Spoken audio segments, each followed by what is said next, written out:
I like sharks. Hey, look at this Whittle guy. I can't open this. This Whittle shark right here. Cheers. Don't mess up, don't mess up, don't mess up, don't mess up, don't mess up. Somewhere in here. Yes. Oh, poor little guy. Okay, let's go. Sharks. Yeah, I love sharks. I think sharks are cool. I've got a shark tattoo. I like the hockey team. I like sharks. I like the movie Jaws. I recently started teaching myself how to whittle wood whittling, you know, like wood carving, and I made this I whittled this shark. I made this whittle shark. I made this whittle shark right here, and look at this whittle guy. Here's a before and after. So this is what I had started with. It's just a whittle piece of it's just a whittle piece of wood. I don't think whittling jokes will ever get old. Well, they might get a whittle old. I've kind of turned my garage into my own little paint studio here, which is nice. Essentially, I just set up some easels over at my workbench. Who needs tools? Who needs tools when you have art supplies? I can't open this.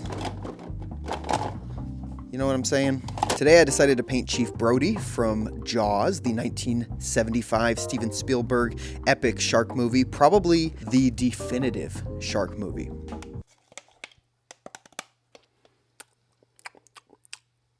Greatest shark movie ever made. One of Steven Spielberg's best, for sure.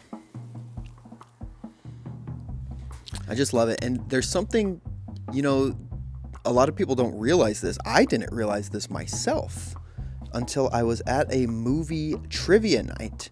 But do you know, the movie is 2 hours and 4 minutes long. And do you know when you see the shark for the first time, Bruce the Shark in all his glory?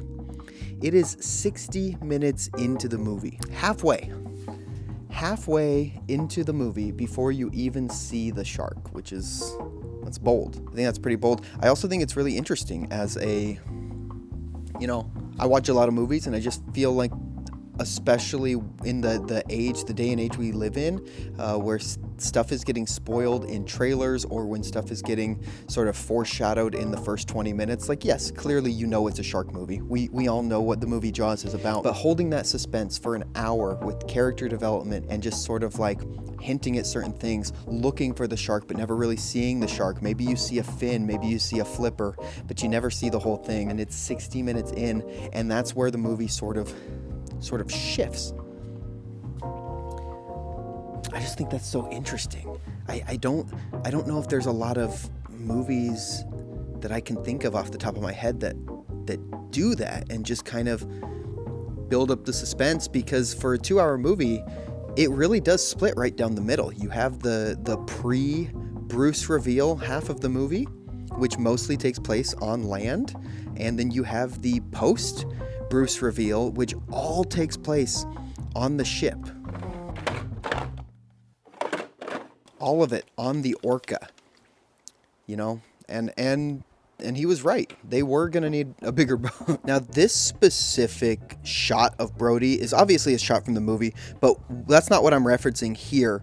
What I'm actually referencing here is from a sketch card that I drew last year, like last October, September, October, I would say. I drew 4 sketch cards, like trading cards I colored those in Copic. I don't know, I just wanted to do Brody, kind of practice a little bit, get a little bit more gouache, get a little bit more of this gouache action going. Quick intermission. I just thought I'd grab those sketch cards real quick. So I'm missing one. So here's the card I'm referencing in my painting.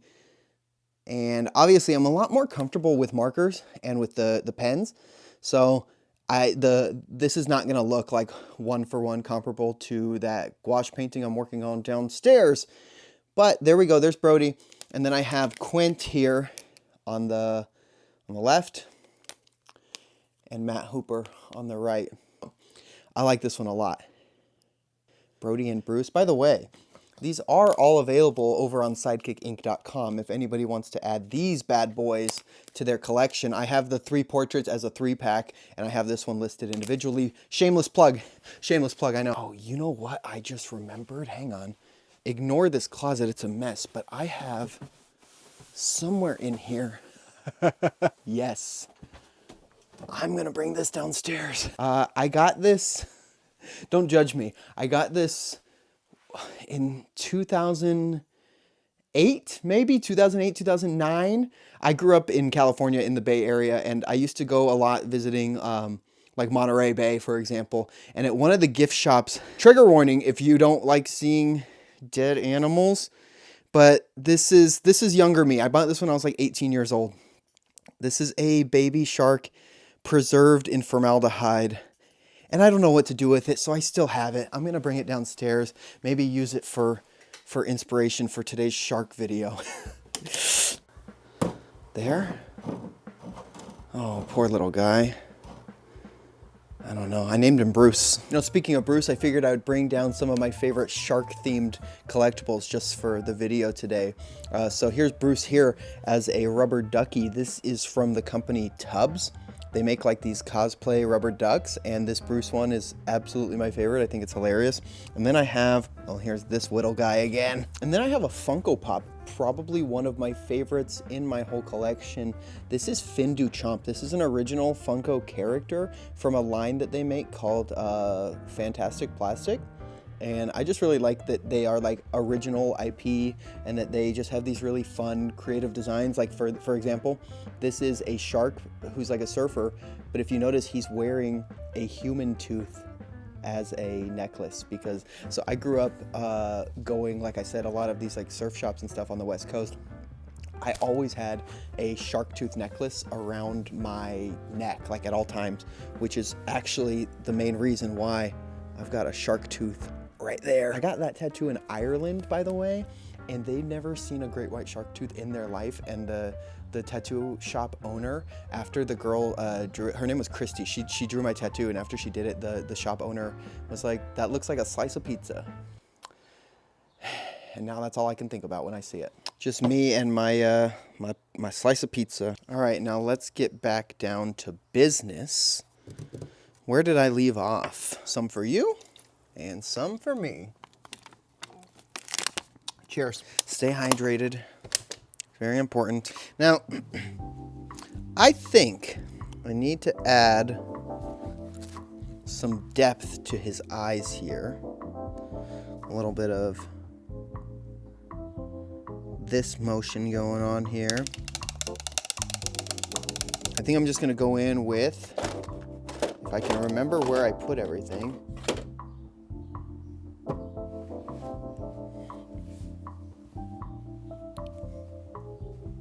I really don't know a lot about this pen. I just know I ordered it and it took a little bit of getting used to. Squeezable. Took a little bit of getting used to, but I really like it. And it really is nice in these kind of situations. So I'm gonna let this dry for a moment and then I'm gonna come back and hit the inks. All right, while that's drying, I wanna talk to you a little bit about whittling. I started teaching myself wood carving in like December because I really wanted to learn. And then I took a big, long break because I hurt myself and I cut my hand open. Trigger warning, there's some blood coming. There it is. There it is. You're probably wondering, why weren't you wearing gloves? Well, I was. These are slice-proof gloves. Look at that. Slice-proof gloves, but they are not stab-proof. No. Oh, no, they are not stab-proof. And I found out that the hard way. But, yeah, I whittled that little shark, and I kind of did it freehand. I didn't really have a template. I scribbled a little outline that I wanted to follow, but something about working with wood, it's just kind of nice to just go with the flow, you know, just go with the motion. I don't think I'm going to make another shark. That would make sense for this shark video, but I think maybe this will be the next video. Maybe I'll make a whittling video. Maybe I'll make a little, maybe, I can't say that. Maybe I'll make a whittle video. I think that's enough goofing off for now. Let's check on that. Let's check on Brody. Still a little bit wet here. Right there. I'll just avoid that spot. I think I'm good though. Check in with my reference real quick, get a good look at it, and let's go. Okay, let's go. This is where the anxiety kicks in. Don't mess up, don't mess up, don't mess up, don't mess up, don't mess up. Okay, interrupting this video real quick because apparently somebody just pulled one of my sketch cards on Whatnot right now. Let's see. All right, Sidekick ink. There it is. Ooh, the hallway one. There it is. From Sidekick Inc.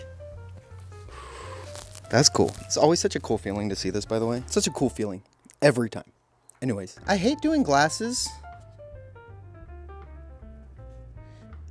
I feel like I'm not very good at glasses. And like, without them looking too bulky. Smooth, straight lines, everybody. We want smooth, straight lines. I feel like I'm constantly rotating my paper. And whenever I see people who don't rotate their paper, whenever I see people painting on an easel or just like keeping their image still, I can't comprehend that. I always feel like I need to be rotating. It's really coming to life now. See what I mean? With those inks. Look at that. Every time. Smudging. Always smudging. Oh my God. Signature move. That's what I say. That's, you know, you can't get a Sidekick ink without a nice little smudge here and there. I think I'm done. I'm not done. Oh my gosh, I forgot the eyes.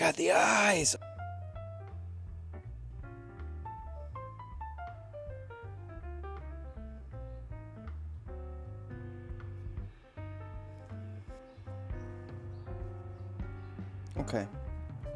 I think I like it. Hopefully you like it too. Thank you so much for watching. My name is CJ. I'm just an artist from the Austin, Texas area who loves showing off my hobbies, my collectibles, my art, my skills, my passions, my joys, and anyway, yeah, I hope this was enjoyable for you. So if it was, feel free to hit the like and the subscribe and all the other, you know, not required, but just they really do help. And I'll see you on the next one. Thanks.